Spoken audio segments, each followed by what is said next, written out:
Hi everybody, welcome to the South Australian Sports Show. I hope you can stay with us for the next hour. Plenty coming up on the show, a lot of variety, lots of people to find out what they're doing here in South Australian sport. But we're going to run out of time.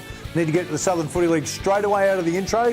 Craig Warman, the president, joins us. Craig, how are you? Yeah, g'day mate, how are you? Well, pretty good mate. I've got to be honest, it was a ripping round last round of the Southern Footy League. But before we get to that, Southern Footy League's copped a little bit of criticism on the last weekend on a radio show. Yes. Are they ill-informed? One of the blokes that's making some comments won't take your phone call, won't return the phone calls. No, unbelievable. Look, at the end of the day, comments that the Southern Football League's in crisis, clubs are leaving here, there and everywhere, etc, etc. Absolute rubbish. If you want to know, come and ring me. I'm available 24/7. Ring me, find out, and I'll tell you exactly what's happening in the Southern Footy League. We've got a great competition going at the moment. None better than the last week's round, which saw Flagstaff Hill lock down second position, put Morpeth Vale, who were top, down to third, and some really interesting games going forward. All right, you could probably pinpoint one team who struggled a bit this year, and we've had them in, Marion Footy Club, and there's talk about what they may or may not do, but they've been plugging away pretty well. But just push that to a side for a minute. You had a Lightning Carnival that's been running over the last 3 Sundays. Yep. How are the numbers at that? Mate, absolutely terrific. So we run 3 Lightning Carnivals for our under-8s, our under-10s, our under-12s. They're that big that you can't have them all on the one day. So we've got to separate them out to 3. You're probably looking 1,500, 2,000 people at each one of those particular carnivals. And a really good job done by the Sullivan's Beach, Lonsdale Football Club, Cove Football Club and Hackham, who actually host those days.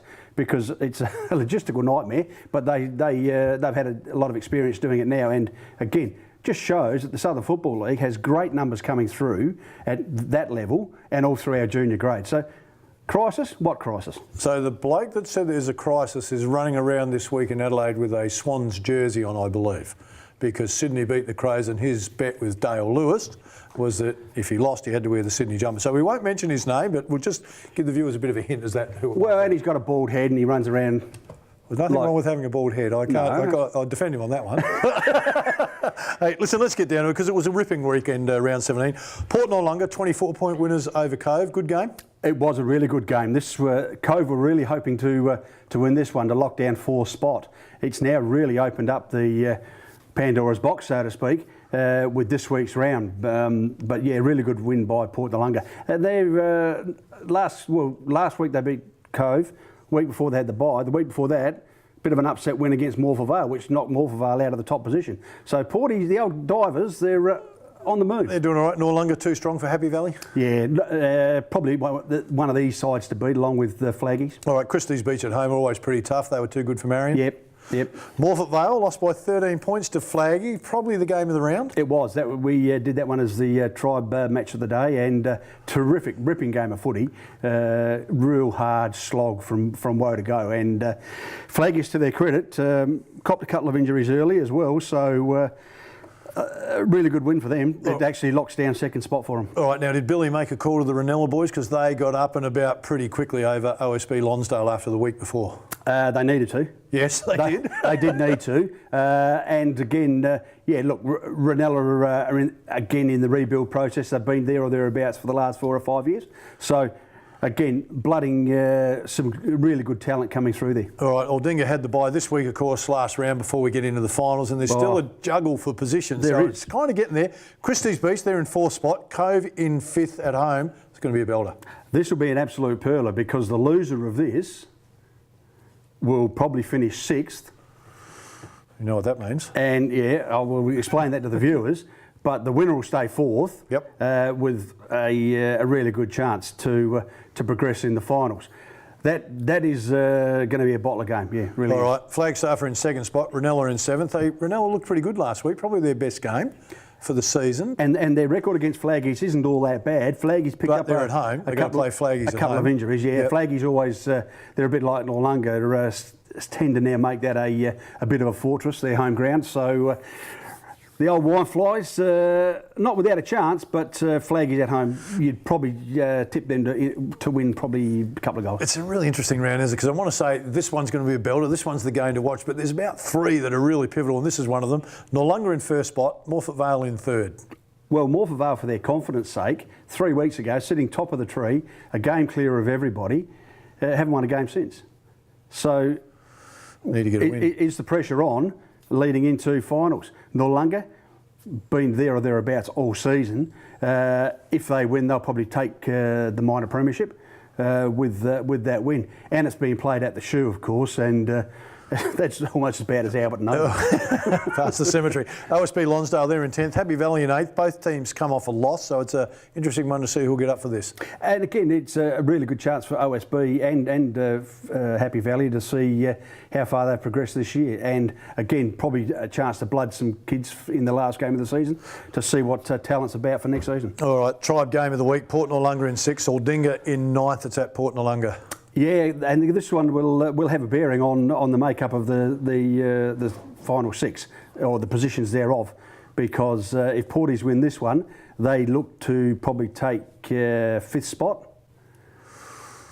Okay. So the scenario that if Porties win and say Cove lose, who are there or thereabouts, they could finish 6th, and in the first week of the finals, they'll play the team that's 3rd, which is Wolvervale. Yeah. And they're a bit of a snarling dog when finals come around, mate. So you wouldn't want to be playing Wolvervale, especially if they lose this week to Noarlunga. That'd probably be 3 in a row, and they don't normally lose 4 in a row. No, and they're pretty angry. Now, before we go, just quickly, the Southern Footy League, it's not collapsing, is it? No, mate. Is it in the best shape it's probably been in since its inception? Oh, look. Or close? It's there or thereabouts. We've got a couple of clubs that are struggling. And if you look at the scores, yes, that we know There's not a competition anywhere in Australia where a couple of teams aren't. Exactly.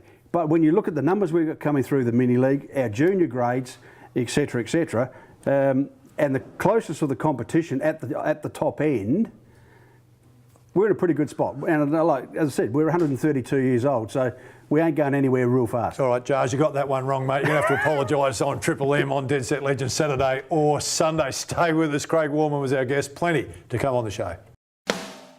Hi everybody, welcome to the Sports Show. I'm here with Michelle Dendecker. We're going to chat about life after coaching. What's Michelle Dendecker doing with her life now?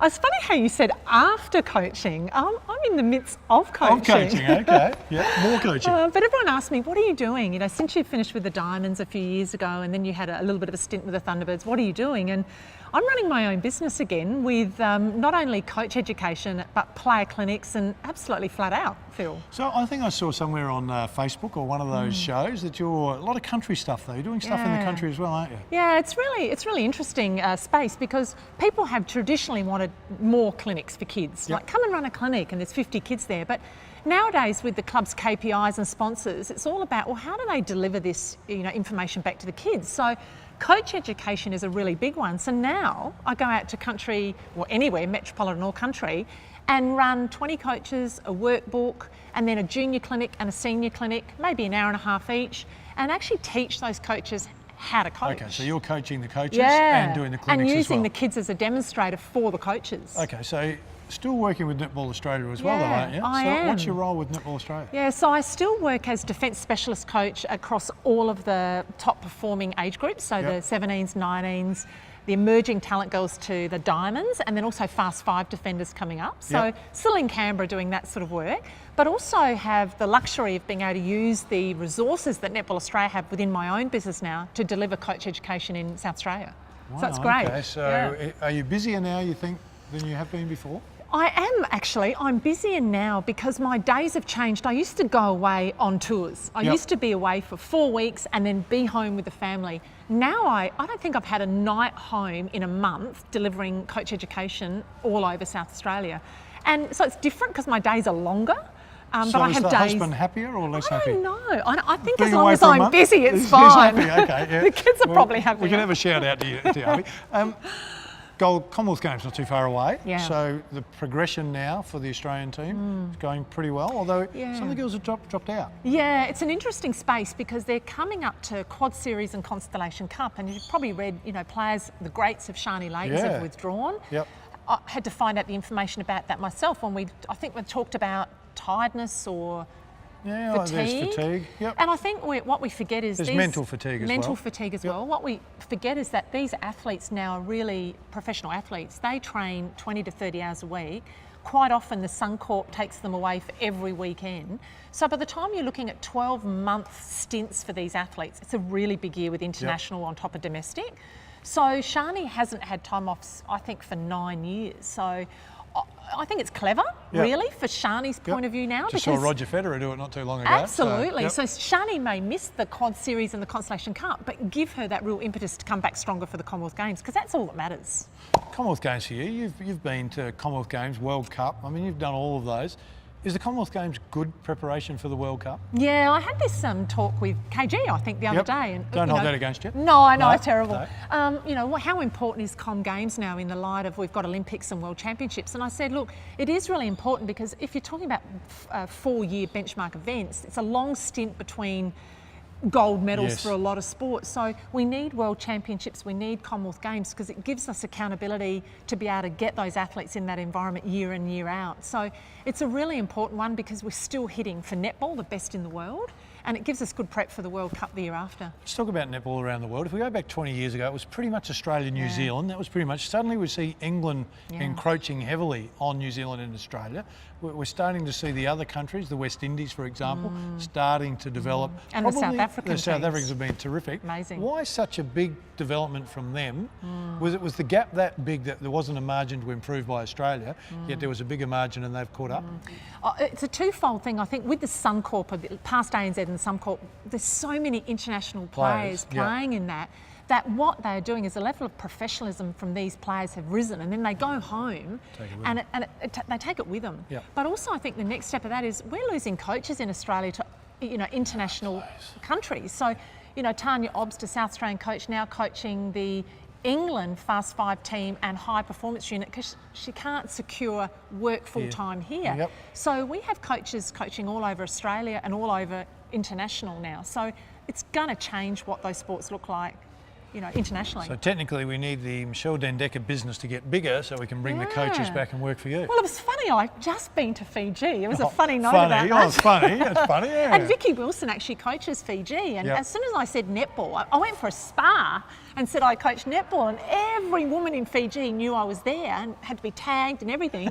But they said, when do you come back to run the Fiji international program? So, not that I would, but it's a nice holiday destination. Vicky's not doing a good job there? No, she's a shooting coach. They need a defending coach. Of course she would be the shooting coach. All right, time for us to go. Michelle, thanks very much. Thanks, Phil. Stay with us, plenty to come.